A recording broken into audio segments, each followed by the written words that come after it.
We find, as I said earlier, that it is a unique world. There's never been a dunya like this before. And the most puzzling thing about this dunya today, and I have to speed up a little bit now, is that there is an actor at work on the stage of the world. And he is an actor who seems to have come out of nowhere. We had great civilizations. Babylon was a great civilization. The Aztecs in Mexico, a great civilization. China, a great civilization. Where did this fellow come from? The Christian world, the Hindu world, the Buddhist world, the Muslim world, great civilizations came to the world. And then suddenly, out of nowhere, an actor appears. And he takes control of the world. Who is he? Is this happening by accident? He has a power that none can resist. He brings a scientific and technological revolution which, when applied to military science, gives him unprecedented power. No longer is he dependent on the wind for a ship to sail. No. He now has nuclear-powered ships. He doesn't travel by horses anymore. He has mechanical transport on land. He has motor cars. He has trains to take goods a long distance, which yesterday was camels. This fellow even travels in the sky. We never had it before. He has an aeroplane that flies in the sky. He doesn't need a sword anymore to fight. He can kill you from a distance. Huh? Strange. He has unprecedented power, military power. But unlike Zulkarnain, who had faith and who used power, Surah Al-Kahf? Huh? Surah Al-Kahf? You must shake your head a little bit. Surah Al-Kahf. Zulkarnain used power to punish the oppressor and to bring relief to the oppressed. And Zulkarnain used power to help those who have faith and who are righteous in conduct, and to reward them. But this fella is the opposite of Zulkarnain. This fella is essentially godless, essentially godless. And he uses his unprecedented power to oppress like no oppressor has ever been. And he uses his unprecedented power to target those who have faith and who are righteous in conduct. It doesn't matter whether you're a Christian or a Muslim or a Jew or a Hindu or a Buddhist. It doesn't matter. Once you want to be truthful, once you have integrity and you will stand up for the truth, once you are righteous in your conduct, this man is coming after you. Who is he? He comes and uses his power to oppress, and he wants to take control of the whole world. In Mr. Putin's beautiful expression, Vladimir Putin, the Russian president, he said about this man, he has imperial ambitions, which is very dignified language. He wants to rule the world.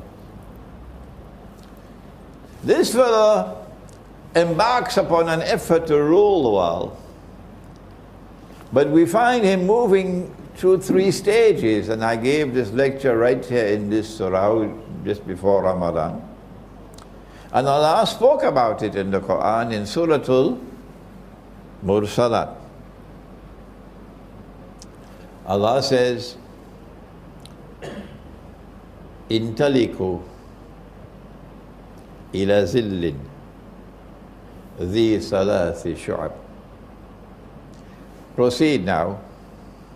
The world now proceeds to a shadow which will manifest itself in 3 stages. In Akhiru Zaman. It was not possible for anyone to interpret this ayah until the world experienced Pax Britannica and then Pax Americana. You cannot explain Pax Britannica with any of the tools of political analysis. No. No. You cannot explain the passage from Pax Britannica to Pax Americana using the tools of normal political analysis. No. Not at all. The passage from Pax Britannica to Pax Americana and the role of the Bretton Woods Accord and the emergence of the International Monetary Fund, which meant goodbye to His Majesty the Sterling Pound. Goodbye to Britain. Goodbye to Pax Britannica. And now it's time to say goodbye to the US dollar. But if you are studying the subject from eschatology, you would know that Brexit means goodbye to the euro as well.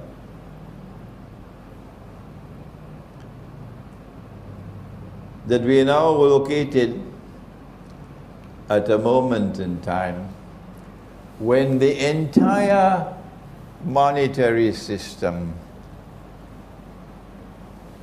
is collapsing. And the speed at which it is collapsing is frightening. I don't know the speed, but I have a friend, I don't want to reveal his name. He is a deputy governor in one of the central banks of the Muslim world. He might listen to this lecture, so let me be careful with my language. And my friend shared with me that the speed at which it is collapsing now is alarming. And tomorrow it's only gold and silver that will help you. Tomorrow it's only dinar and dirham that will help you. Because the whole thing is going to collapse. And Pax Americana will give way to Pax Judaica. How did we know this? How did we know this? This is in my book, Jerusalem in the Quran, which was written in the year 2000. 16 years ago I wrote that book in New York. Where did I get the knowledge from? That the US dollar is going to collapse, I've been saying this for 20 years or more now. This is eschatology. That you get the capacity to analyze events occurring in the world. Because you know that there is a fella, a mastermind at work, who wants to rule the whole world. And he gave us his first stage of his shadow that Allah spoke in the Quran with Pax Britannica. And the second stage of the shadow was Pax Americana. And we are saying that the third and last stage of the shadow is going to be Pax Judaica. When Israel will seek to replace the United States of America as the next ruling state in the world, and Israel is going to say, away with all of this godlessness. This fellow is not only godless, this fellow is also decadent. He is the one who says a man could marry another man and get a marriage certificate. You know who the fellow is? Modern Western civilization. So Pax Judaica is going to come to say, we want to sweep away all this godlessness and all this decadence. We want to turn away from all of this oppression and so on. We want to bring back the world, bring it back to religion, bring it back to the worship of the God of Abraham. Oh, it's going to be very, very, very interesting, tomorrow. If we are alive and this drama unfolds, as they say to the world, we must come back to religious values. This is Pax Judaica. But their oppression will be greatest of all, because they want to rule over everybody. And eventually a man will stand up in Jerusalem and declare, I am Al-Masih, the Messiah. But he would not be Al-Masih, the Messiah. He would be Dajjal, the false Messiah. In order